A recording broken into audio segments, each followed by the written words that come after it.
drivers, Rick with Smart Drive Test, talking to you about the Uber crash with the autonomous vehicle this week that killed a pedestrian in the state of Arizona, and talking to you about why this is a different type of crash that involves autonomous vehicles and what this potentially means for autonomous vehicles. Stick around, we'll be right back with that information.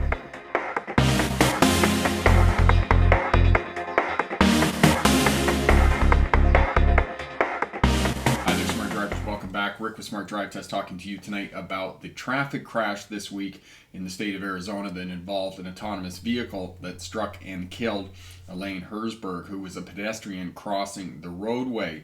This is a different type of crash because most of the crashes involving autonomous vehicles up to this juncture have involved other vehicles on the roadway, and most of those vehicles have been blamed on the other vehicle or the other driver. For example, the crash in 2016 that killed Joshua Brown in the state of Florida, it was blamed on the fact that the driver did not intervene when the car warned him that he should take control of the vehicle.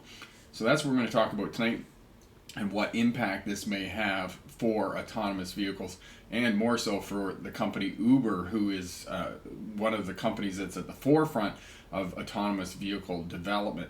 Now, just before we get started here, if you're new to Smart Drive Test, Smart Drive Test helps new drivers get a license, veteran drivers to remain crash-free, and CDL drivers to start a career as a truck or bus driver. So if you're new, hit that subscribe button as well. Hit that bell. That way you'll get instant notification when I get the videos up for you. So Uber has been in the press of late, and not in a good light. Unfortunately, there was revelations that they have not been treating their drivers or paying their drivers as much as they claim that they have been.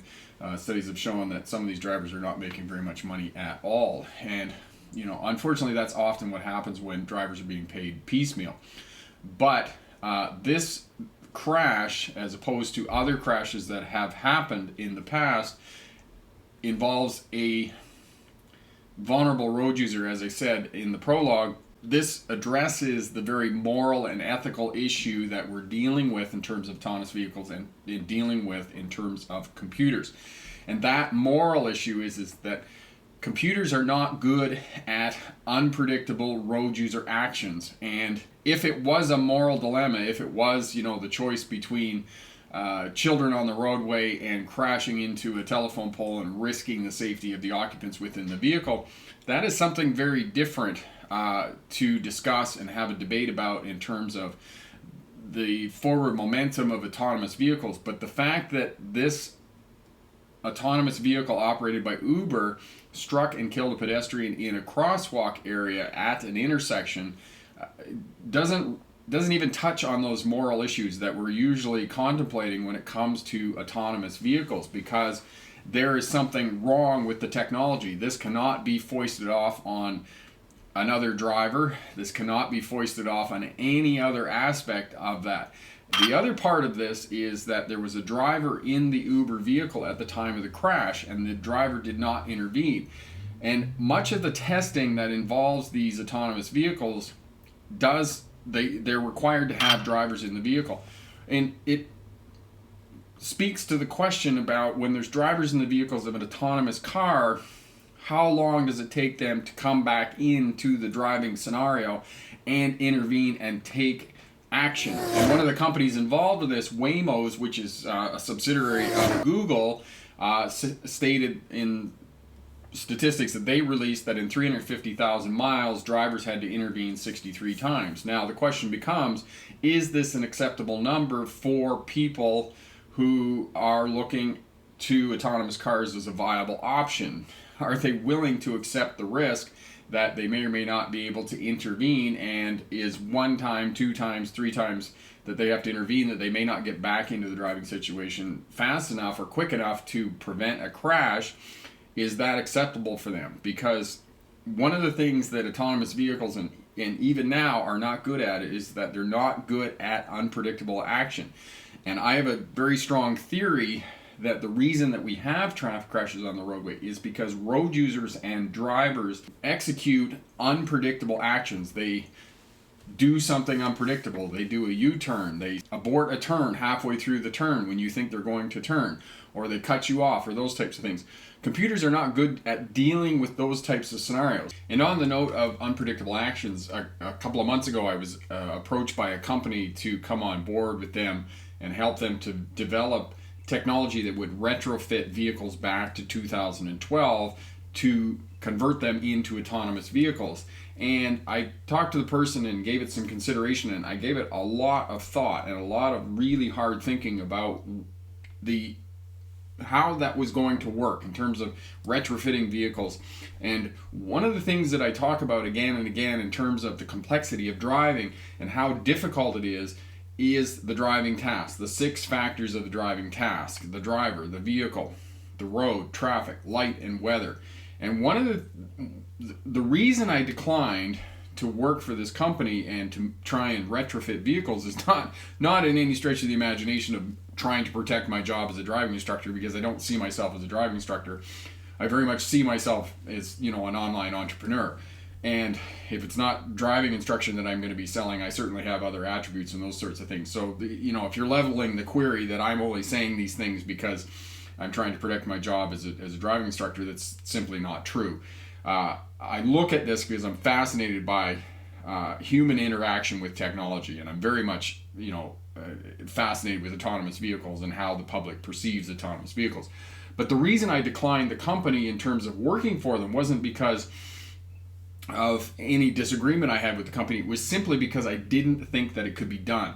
Because, computers and teaching them about driving and the difficulty of driving, and very much with this idea that computers cannot deal with unpredictable actions, is the fact that if you have a crash on a specific roadway at a specific time in specific weather conditions, and you try to recreate that, which is essentially how they're trying to teach computers, is through repetition.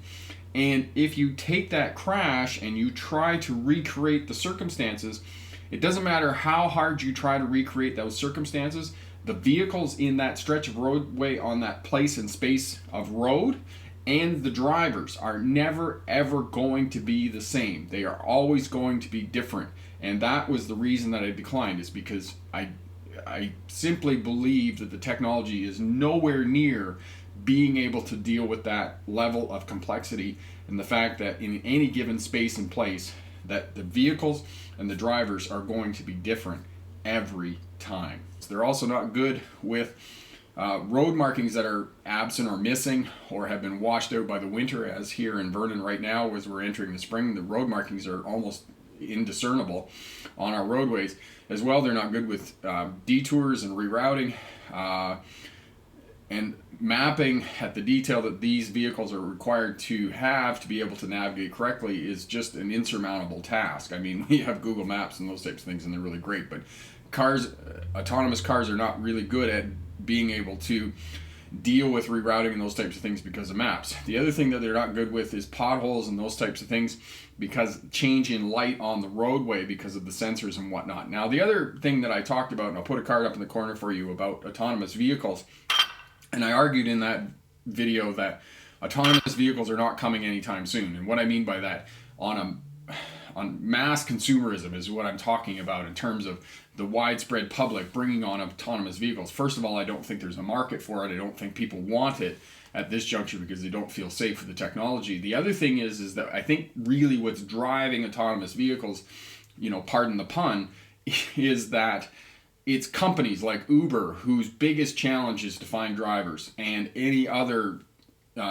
transportation company that moves freight services and people.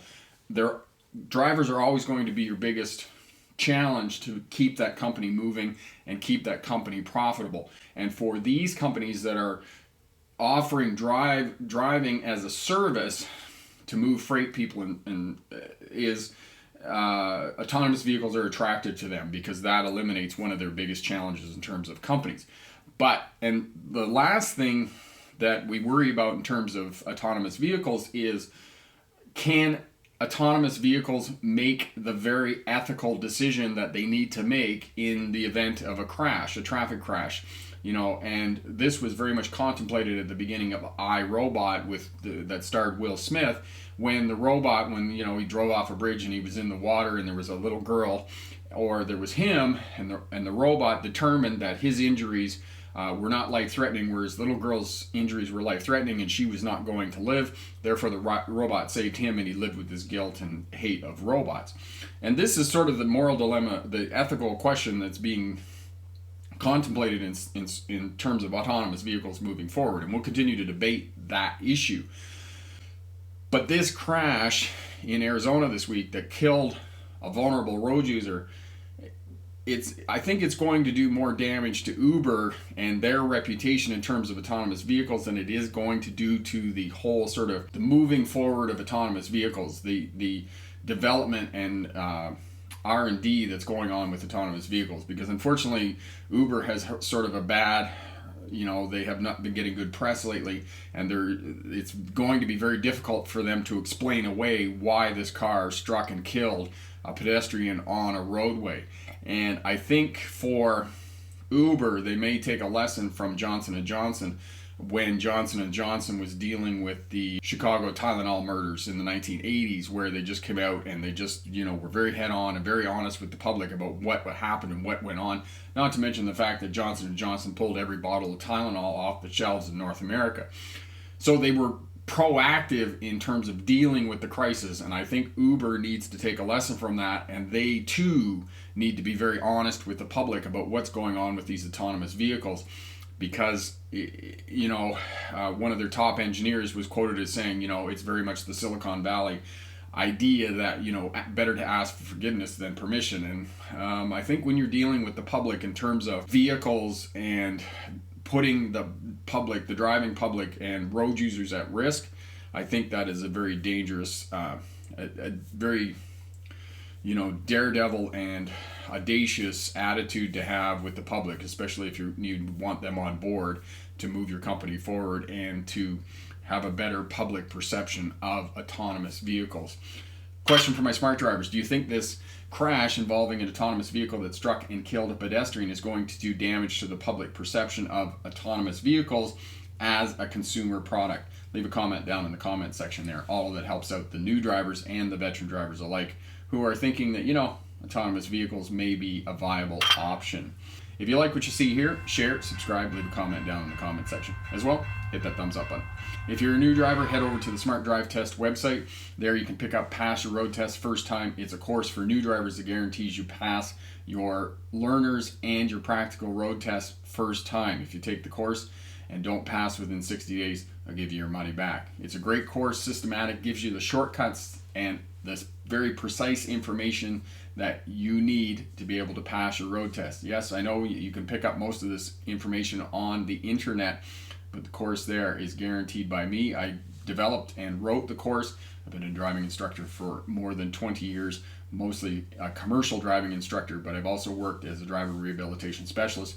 I've been teaching at universities and have broken the information down in very simple explanations that will allow you to digest the information quickly and acquire the skills that you need to pass your road test first time. Because nobody wants to fail a road test, especially if you have to go to school the next day and tell your friends you didn't pass. So head over there to the Smart Drive Test website and pick up Pass Your Road Test First Time. It's course guaranteed that you will pass your road test. And look down in the description there and get your 30% discount. I'm Rick with Smart Drive Test. Thanks very much for watching. Good luck on your road test. And remember, pick the best answer, not necessarily the right answer. Have a great day.